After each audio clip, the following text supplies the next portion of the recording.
Hello and welcome to NTD News Today. I'm Evelyn Lee, in for Kevin Hogan for the day. The Rolling to Remember motorcycle rally was back in D.C. for the Memorial Day weekend. Thousands were there to pay tribute to veterans and fallen soldiers. President Biden visits the site of the Texas school shooting as the Justice Department announces it'll review law enforcement's response and why it took so long. New gun laws may be coming soon. A bipartisan compromise bill is in the works. Find out what it entails.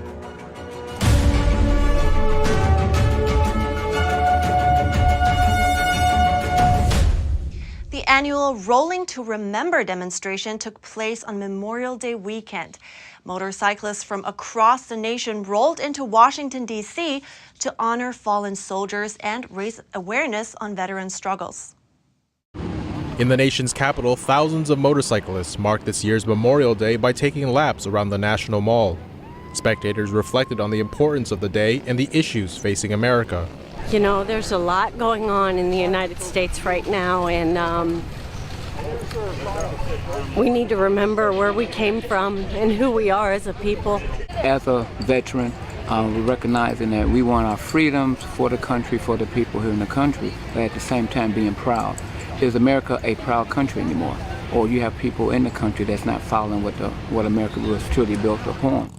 The motorcycle rally, known as Rolling to Remember, has been going on for 30 years. The Rolling to Remember website says the annual event demands action for 82,000 service members missing in action. It also brings awareness to suicide and other critical issues affecting veterans. Also in Washington, D.C., comedian Jon Stewart was calling for better health care for military veterans. Among them are 3.5 million veterans from Iraq and Afghanistan who were exposed to hazardous fumes from toxic burning pits, which can cause long-term health consequences. This may be one of the lowest hanging fruit of the American legislative agenda. And from the lawn of the U.S. Capitol, PBS kept up its annual tradition with the National Memorial Day concert. This year's event was hosted by Tony Award winner Joe Mantegna and Emmy Award winner Gary Sinise. Thank you for joining us for the 2022 National Memorial Day concert. In its 33rd year, this concert is an American tradition and in so many ways the memorial service for the country.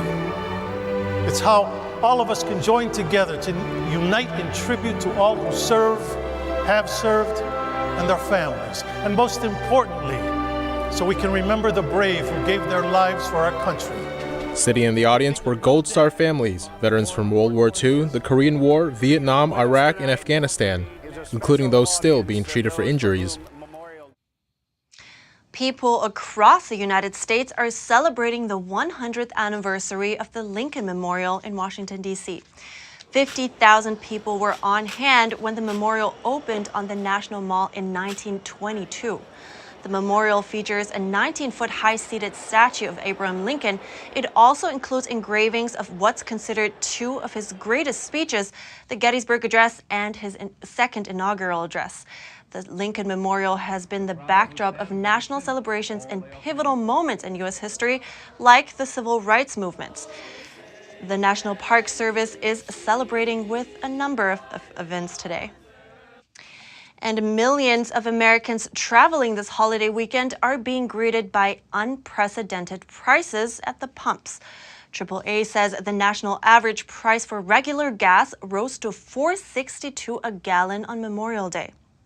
That's 44 cents more expensive than a month ago.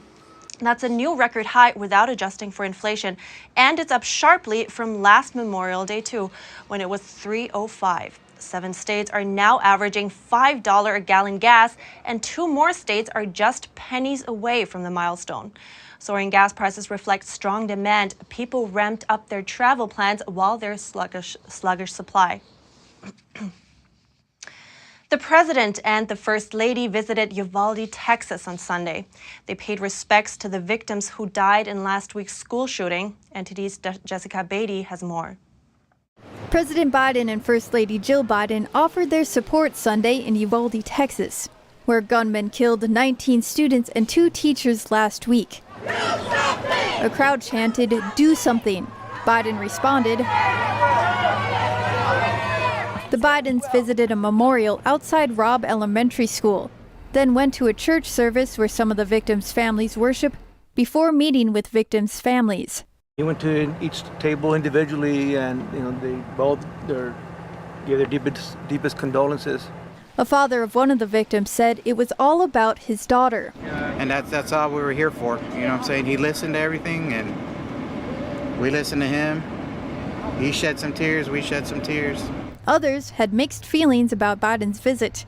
When the Epoch Times asked Uvalde resident Raul Nolasco how he felt, he asked what time Biden was leaving. Nolasco pins the blame on a decline in moral standards, saying, quote, "It's really the breakdown of the family. The social structure, the cell of society, is the family. The primary issue is the lack of a father figure." Meanwhile, the Justice Department announced it will conduct a review of the law enforcement response. One witness says he saw police fire at the gunman before he entered the school. And after that, the gunman fired at them. And the police were defending themselves. They're trying to avoid the bullets because he had a real heavy-duty artillery. The gun was powerful. I could hear it. Law enforcement allowed the shooter to remain in a classroom at Robb Elementary School for nearly an hour, while officers waited in the hallway and children inside made panicked 911 calls for assistance. Texas officials and law enforcement have been under intense scrutiny for their delayed actions. The DOJ says the goal of its review is to provide an independent account of what happened, see what went wrong, and identify best practices to help first responders prepare for active shooter events. Jessica Beatty, NTD News.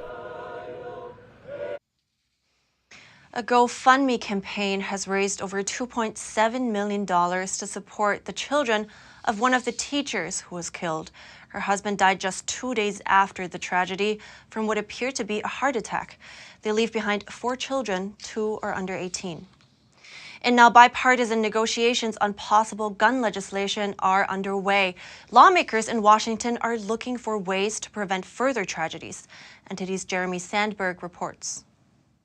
Senators from both the Republican and Democrat side are looking for a compromise solution regarding gun laws. On Sunday, Senators Cory Booker and Chris Murphy both talked about advancing bipartisan legislation aimed at reducing gun violence. Senator Durbin of Illinois says he is confident Congress will find a compromise. I sense a different feeling among my colleagues after Uvalde. Possible changes coming include expansion of the federal gun background check system, safe storage, and red flag laws. Red flag laws allow police or family members to petition a state court to order removal of firearms from an individual posing a danger to themselves or others. Other ideas being considered are putting more resources towards mental health and school security. Republican Representative Adam Kinzinger says he's open to the idea of banning certain guns. Look, I have opposed a ban, fairly recently. I think I'm open to a ban now. It's going to depend what it looks like because there's a lot of nuances. Kinzinger says he's now wondering if extra licenses or training are needed, if not bans. 99.9% of people that own ARs, we all know, are not going to walk into a school and do this. But the problem is for those that support the Second Amendment, like me, we have to be coming to the table with ways to mitigate 18-year-olds buying these guns and walking into schools. Former President Donald Trump spoke at the annual NRA convention in Texas on Saturday. All of us must unite, Republican and Democrat, in every state and at every level of government, to finally harden our schools and protect our children.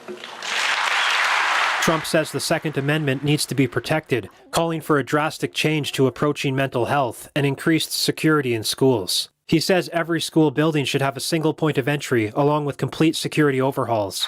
There should be strong exterior fencing, metal detectors, and the use of new technology to make sure that no unauthorized individual can ever enter the school with a weapon.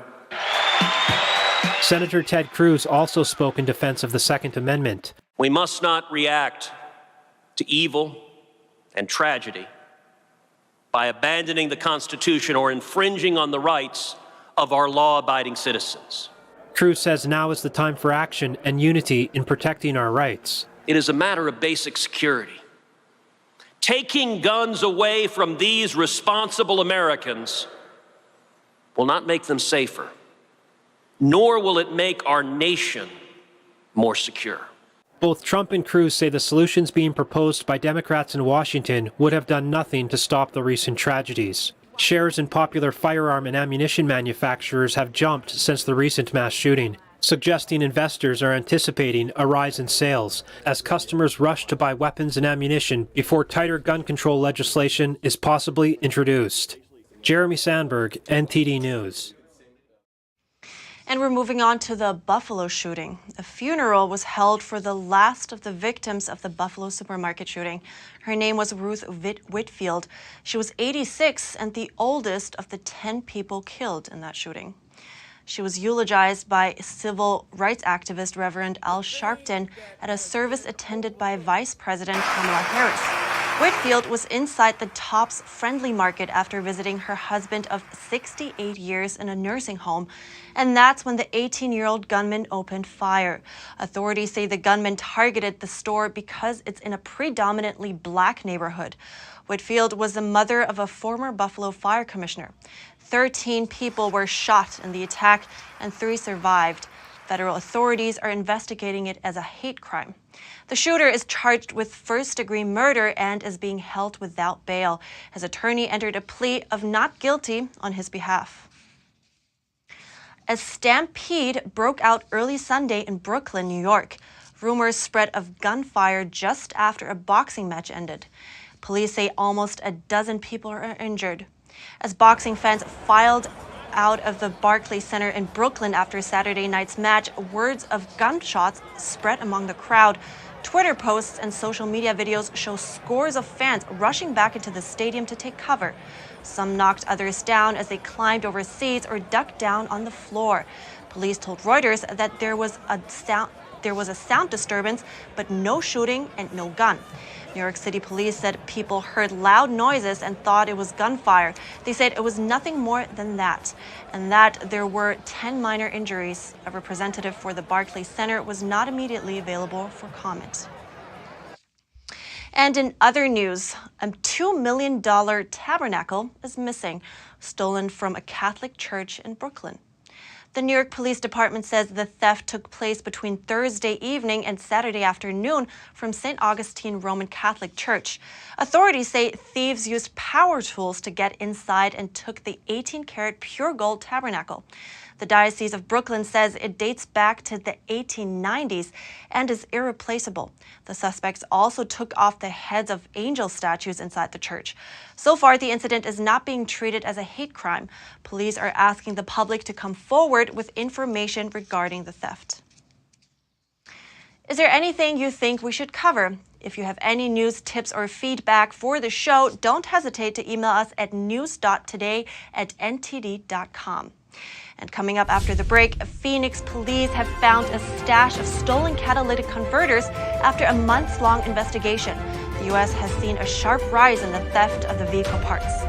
And a hepatitis outbreak in 3 states is potentially linked to organic strawberries. They were sold at popular supermarket chains. 12 people have been hospitalized so far. That and more coming up on NTD News.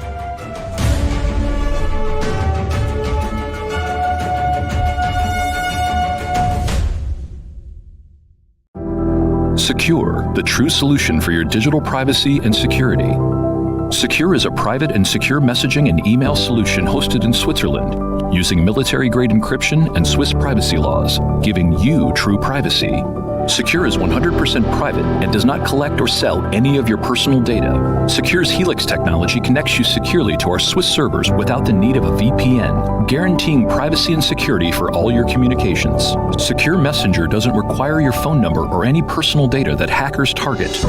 Chat by Invites allows you to chat privately and securely with anyone outside of your secure network without the need for others to download Secure. Secure Send offers you a private and secure way to email anyone outside of Secure. You won't find this level of privacy or security on any other email or instant messaging application. Visit secure.com. Regain and protect your privacy today.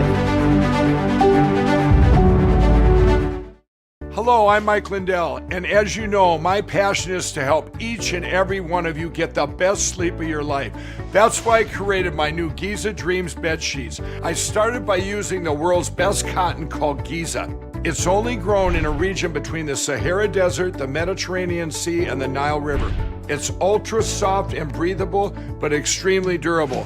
I guarantee you they'll be the most comfortable sheets you'll ever own. I do not like my sheets. I love my Giza Dream sheets. I'm interrupting this commercial to bring you my BOGO extravaganza. For example, you can buy one of my Giza Dream bed sheets and get a second set absolutely free. Or my 6-piece towel sets. Buy one set, get another one absolutely free. Or you can get my classic premium My Pillow and get another one absolutely free. So call the number on your screen or go to mypillow.com. Use your promo code to get my buy one, get one free offers and get deep discounts on all My Pillow products.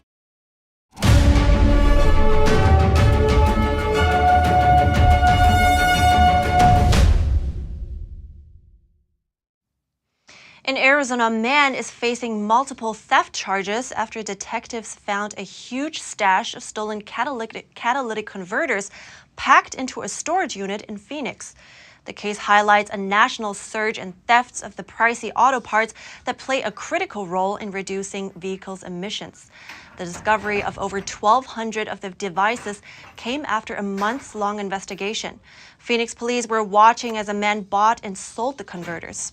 The National Insurance Crime Bureau says thefts have skyrocketed, with more than 52,000 reported last year. That's up from roughly 4,000 in 2019. They can cost from $1,000 to $3,000 to replace. 5 people were killed after 2 recreational boats collided head-on in a Georgia river on Memorial Day weekend. One of the drivers was arrested for boating under the influence. 2 people were confirmed dead immediately following the crash on Saturday morning. 4 passengers were injured and transported to the hospital. 3 others were initially declared missing. Georgia and U.S. Coast Guard divers recovered their bodies Sunday morning from the bottom of the Wilmington River near Savannah. They were found in water about 14 feet deep and in close proximity to each other. One of the 4 survivors is seen in a video getting lifted out of the water by a helicopter. The arrested boater was a 45-year-old man from Savannah, Georgia. Authorities told WSAV-TV the cause of the crash is unknown and is under investigation. House Speaker Nancy Pelosi's husband was arrested and charged for allegedly driving under the influence of alcohol on Saturday night. Records show the 82-year-old's bail was set at $5,000. Paul Pelosi was booked into jail in Napa County, California at around 4 a.m. there on Sunday. He was released 3 hours later and charged with driving under the influence of alcohol.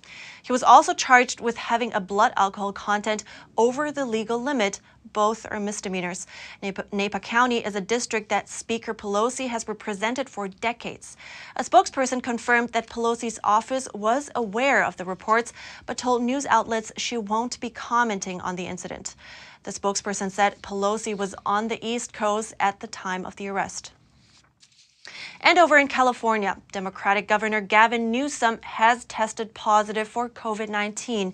In an announcement Saturday, Newsom's office said he had been showing mild symptoms. Newsom is now isolating until at least June 2nd. He will be working remotely until then. Newsom's office says he is fully vaccinated against COVID-19 and has received 2 booster shots. The FDA is investigating an outbreak of hepatitis A in 3 states that is potentially linked to organic strawberries. Federal health officials say there have been 17 hepatitis A cases reported as part of the outbreak in California, Minnesota, and North Dakota. There have been 12 hospitalizations so far. The brands involved are Fresh Campo and H-E-B. They were sold at Aldi, Kroger, Safeway, Sprouts, Trader Joe's, and Walmart, among a few others. Most of the illnesses were reported between March 28th to April 30th, but hepatitis A symptoms can last up to 2 months. If consumers purchased or froze any of the strawberries, the FDA says they should be thrown away. And coming up, Top Gun Maverick breaks a box office record for Memorial Day weekend, and it also breaks a record for Tom Cruise movies. The movie's actors discuss what the film means to them. More in just a minute on NTD News.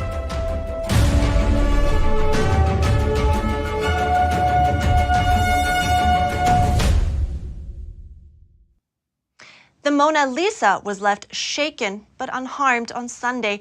That's when a visitor to the Louvre tried to smash the glass protecting the world's most famous painting. He then smeared cream across the glass surface in a climate-related publicity stunt. The perpetrator was a man disguised as an old lady who jumped out of a wheelchair before attacking the glass. A video of the incident's aftermath that shows a Louvre staffer cleaning the glass. Another video posted on social media showed the same staffer finishing cleaning the paint covering the Da Vinci masterpiece, while another attendant is seen removing a wheelchair from in front of the painting. The Louvre was not immediately available for comment. Tom Cruise and Top Gun Maverick had all the right moves. The long-awaited sequel took off with $124 million in its first 3 days. That's a record debut for Cruise and for Memorial Day weekend.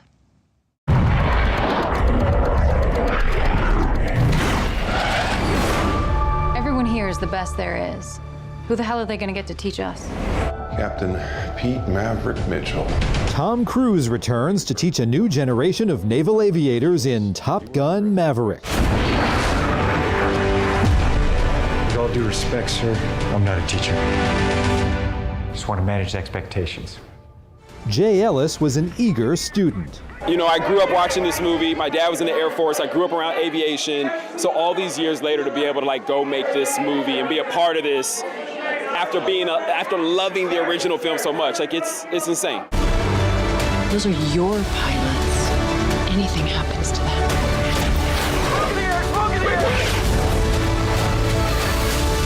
You'll never forgive yourself.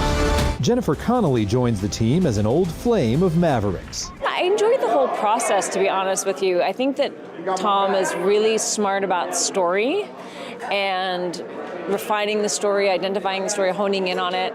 Today's exercise is dogfighting. 2 versus 1? He's got to be kidding.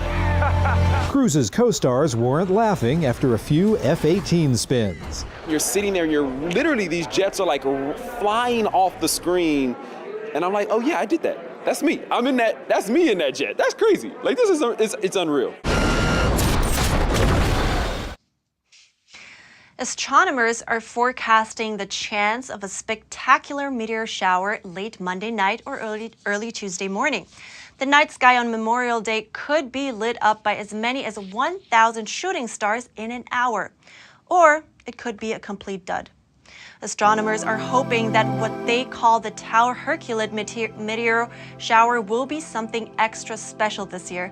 That's because its parent comet has been disintegrating, which Space.com says could result in an otherworldly light show. Some astronomers say the meteor storm, if it occurs, could even last an hour or two. NASA's Meteorite Environment Office says the peak may be around 1 a.m. Tuesday and should be visible high in the sky over North America. It's easy to get healthy and slim down the waistline if you follow the principles of the Blue Zone people. Here's Gina Marie with Strong Mind and Body.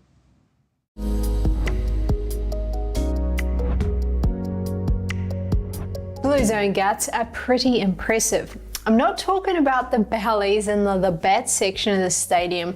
I mean the global blue zones. These are places around the world where inhabitants regularly live in good health. Not only that, but they live to be more than 100 years old, and that may be due to their gut health. Research shows the microbial population living in your gut, that's your microbiome, can play a role in immune strength, mood, inflammation, and cognitive function. What's really cool is that people living in blue zones live in diverse environments. They live in different parts of the world, they eat different foods, and they come from different cultures. But they share health and longevity, so here are their tips. Let's look at whole food. What you want to do is start by eating more whole grains, nuts, veggies, and fresh fruit. All of these things are rich in fiber, which feeds good gut microbes. Beans have some extra benefit too. Some data suggests that a cup of beans per day may add as many as 4 years to life expectancy. Next is fermented foods, one of my favorite. Fermented foods have great shelf life without additives. They also seem to be another common feature of blue zone diets. They can help to increase the population of good bacteria and thereby prevent chronic inflammation. Polyphenols. Polyphenols are antioxidant compounds that may help protect cells from damage. Many of the blue zones have abundant natural sources of these which show up repeatedly in the foods they eat. Here are some examples of foods rich in polyphenols. Coffee, berries, nuts, and spinach. And of course, don't forget, no processed food. People in these areas don't eat many processed foods. Their diets are rather low in sugar and sweetness comes from sources such as honey. Also, in terms of salt, food is more likely to be seasoned with healthier options such as turmeric, garlic, ginger, and other spices. Eating a diet that nurtures gut health adds length to your life. Cutting processed foods and focusing on whole foods is the very first step. That's all the updates we have for now. We're going to put our email address on screen again. We'd love to hear from you. For podcasters, that's news.today@ntd.com. Thank you so much for joining us. See you next time.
Thanks for watching us on YouTube. Did you know YouTube only keeps selective videos on its platform? So if you want to make sure you get the full picture, just subscribe to our newsletter.